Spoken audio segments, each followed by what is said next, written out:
aí, gente, tudo bom? Bom, vamos lá começar nosso processo aqui, né, de videoaulas, de atividades à distância. Esse vai ser nosso novo normal por um tempo. Infelizmente, né, acho que nada substitui as aulas presenciais, os diálogos que a gente faz. Acho que muita gente vai ter dificuldade de acompanhar também dessa forma, mas foi a solução que foi encontrada e vamos tentar fazer o melhor possível, né? Essa primeira leva de atividades, esse primeiro módulo, até para vocês aprenderem a usar as plataformas, eu também aprender a mexer com os vídeos, etc. A gente vai trabalhar mais uma revisão dos conteúdos que a gente tinha visto até a interrupção da pandemia, tá? Então, esse vídeo ele tá valendo para duas turmas, que é a turma de Sociologia 2 da Metal S3 e a turma de Sociologia 2 da Química S3, tá? A Química S3 teve uma aula a mais, então depois eu vou passar uma atividade extra para Metal S3 para compensar isso, mas aí eu boto lá na turma da galera. Bom, a gente vai trabalhar então hoje, nesse primeiro vídeo, com alguns temas que já foram discutidos, né? Relacionados à discussão que a gente vinha fazendo sobre cultura. Então a gente discutiu um pouco do que é cultura, discutiu a ideia de diversidade cultural, discutiu um pouco como surgiu a antropologia, né? Discutiu a ideia de etnocentrismo, se vocês lembram bem, e de estranhamento junto com ela. E discutimos também, rapidamente, começamos a discutir, aí já na química, na Metal não deu tempo, começamos a discutir um pouco da cultura brasileira, né? Então a gente vai fazer uma revisão desses temas, rápida, bem rápida, para vocês lembrarem. Eu vou passar umas atividades para vocês revisarem eles, para vocês fixarem esses conteúdos. E a partir de depois de amanhã a gente já começa com os conteúdos novos, tá? Bom, o que é cultura? Vocês devem lembrar que a gente discutiu cultura, e cultura é a forma de organização dos costumes, dos pensamentos, das ideias, das tradições de uma sociedade, né? Então você pode entender cultura de forma muito ampla e falar de uma cultura ocidental, a cultura dos países do Ocidente, que é diferente da cultura oriental dos países do Oriente, né? Ou a gente pode entender uma cultura de forma mais restrita, falar da cultura, por exemplo, do Ceará, da cultura do Caucaiense, né, e etc. Então, cultura são modos, né, de pensamento, são costumes, são formas de se relacionar, são expressões, são tudo que a gente vai... A forma que a gente vai construindo a nossa maneira de lidar uns com os outros em uma sociedade, em um território particular, né? E como vocês sabem, a gente estudou bem isso, existem infinitas culturas, né? No mundo há uma diversidade cultural gigantesca, enorme, né? E uma das chaves da antropologia é entender essa diversidade cultural, né? Entender o que significa ter tantas culturas, entender a relação entre uma cultura e outra. Tudo isso é fundamental para a antropologia. Entender essa diversidade cultural, entender como funcionam as culturas, como cada uma foi formada, quais são os seus princípios organizadores, etc. É a tarefa da antropologia, né? Que é essa parte das ciências sociais que nós estamos estudando no início desse semestre. Bom, então existem inúmeras culturas, infinitas. Vocês trabalharam com isso, fizeram um trabalho sobre culturas diferentes, sobre manifestações religiosas diferentes, fizeram um trabalho sobre países diferentes. Então isso foi bem percebido e bem desenvolvido por vocês. Vocês devem lembrar também que a gente trabalhou com a discussão sobre como surgiu a antropologia, como surgiu o estudo sobre as culturas, né? E o primeiro grande momento histórico que começa a marcar uma trajetória do que viria a ser a antropologia depois é um encontro de duas grandes civilizações. É o momento em que a Europa, entre aspas, descobre, na verdade, invade a América, né? Esse momento gera um encontro muito assustador para a Europa. Eles descobrem outra civilização, descobrem outra forma, outras línguas, outros idiomas, outras formas de se vestir ou de não se vestir. Enfim, descobrem também uma riqueza imensa. Nesse encontro aí, geram-se interesses econômicos por parte dos europeus. Então formam-se administradores, comerciantes, missionários que começam a vir aqui para a América e produzir documentos mais diversos para organizar essas colônias, né? Então você tem os administradores que queriam administrar, né, os negócios e politicamente dominar as colônias. Os missionários queriam catequizar os povos originários, indígenas. E os comerciantes queriam lucrar. E para isso precisava entender, os três precisavam entender o que era a sociedade e produziam muitos documentos, muitas descrições e etc. Os primeiros cientistas que começaram a se preocupar com a cultura começaram a analisar esses documentos. E aí começaram a ver, para eles, a história da humanidade era uma história evolutiva.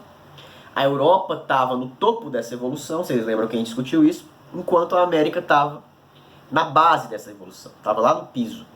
Então eles diziam, essas culturas americanas que a gente está aprendendo agora através desses documentos são culturas primitivas, atrasadas, selvagens. Né? As culturas europeias são culturas civilizadas, avançadas. Então para eles havia três grandes divisões: a civilização, a barbárie e a selvageria. Nós aqui seríamos todos selvagens para eles, tá? E as culturas evoluiriam então em direção à civilização. Né? Essa ideia de que as culturas evoluiriam é o que a gente chama de evolucionismo cultural. Evolucionismo cultural é essa ideia, a perspectiva de acreditar que há culturas mais evoluídas e culturas menos evoluídas. Né? O critério que eles utilizavam para isso era um critério de desenvolvimento tecnológico. Né? Se a gente pensar em outros critérios, essa ideia de evolução vai por água abaixo. Por exemplo, se a gente pensar num critério de relação equilibrada com o meio ambiente, será que a cultura europeia, daquele momento e a de hoje, é mais avançada que as culturas dos povos originários? Acredito que não. Então, tudo depende do critério que se utiliza. Deixa eu arrumar aqui, peraí. Pronto. Bom, então, esse encontro gerou essa perspectiva do evolucionismo cultural, né? E por muito tempo a antropologia justificou preconceitos. Né? No final do século XIX, início do século XX, a antropologia lidava muito com a ideia de darwinismo social, ou seja, trazendo a perspectiva de Darwin, da evolução e da adaptação das espécies para o contexto da sociedade, o que gerava um problema enorme, porque justificava preconceito, racismo, escravidão. O que eles diziam? Bom, os negros são escravizados porque eles são inferiores. Né? E, obviamente, que isso é um absurdo completo. Então a antropologia foi muito usada como justificativa para opressões. Lembram que a gente discutiu também o que vocês acham que veio primeiro? A escravidão negra ou o racismo? E aí alguns de vocês falaram racismo, outros falaram escravidão, etc. E a gente discutiu e viu que o que surgiu primeiro foi a escravidão do povo negro.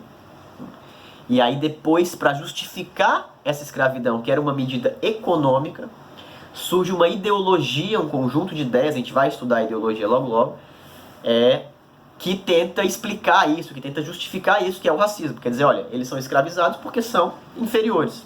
Né? Bom, e assim com a antropologia também. A antropologia então vinha como uma ciência para justificar relações econômicas coloniais já estabelecidas. Mas os antropólogos começaram a mudar a forma de estudar essas sociedades. Então, a partir do início do século XX, né, o conceito de cultura foi se transformando e se forjando, na verdade, e os antropólogos começaram a parar de estudar apenas documentos que remetiam a essas sociedades antigas e a ir às sociedades, através de um método, por exemplo, que foi conhecido como observação participante. Então, os antropólogos europeus iam às sociedades diferentes das deles e estudavam a vida dessas pessoas, etc. E foram percebendo que cada cultura tem uma coerência própria, que cada cultura tem uma identidade própria, que todas as culturas são legítimas, válidas. Né? Não há culturas mais ou menos evoluídas, isso depende dos parâmetros de comparação.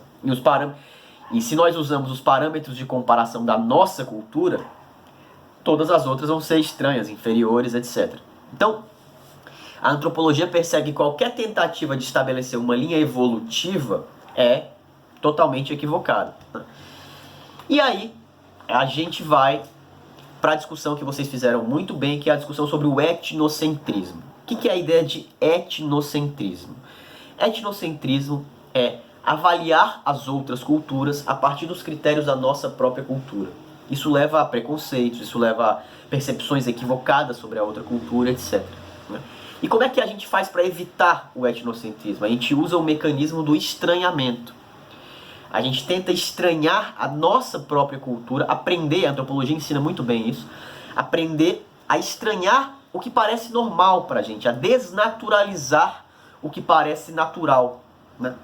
E vocês fizeram isso muito bem nos trabalhos que vocês apresentaram, e a partir da discussão sobre aquele texto que vocês devem lembrar, que era um texto sobre os Ovopossonum, que eu adaptei de um autor importante, que é um texto que brinca ali com uma cultura que seria totalmente bizarra, e quando você vai lendo, e depois você percebe que na verdade está falando da nossa própria cultura vista por alguém que seria um estrangeiro, um alienígena, etc. Bom, então o etnocentrismo é essa forma de olhar para as outras culturas e julgá-las a partir dos critérios da nossa própria cultura. Isso é um equívoco, né? A antropologia contemporânea mostra que não é essa a melhor forma de lidar com a diversidade cultural, né?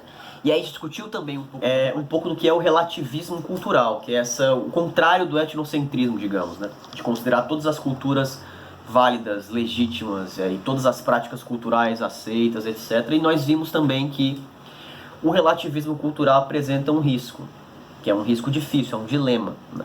Que dilema é esse? Ora, se a gente aceita tudo que vem de outras culturas, a gente vai acabar dizendo o seguinte: olha, os nazistas queriam matar os judeus, e os negros, e os comunistas, etc. A gente não pode criticar, porque isso é da cultura deles. E isso é um erro tremendo. Pode passar, olha, vai lá aqui. E como é que a gente faz para fugir, então, desse equívoco do relativismo cultural absoluto, né? Um relativismo absoluto, uma contradição em termos. A gente relativiza o relativismo. E a gente pensa, mas será que...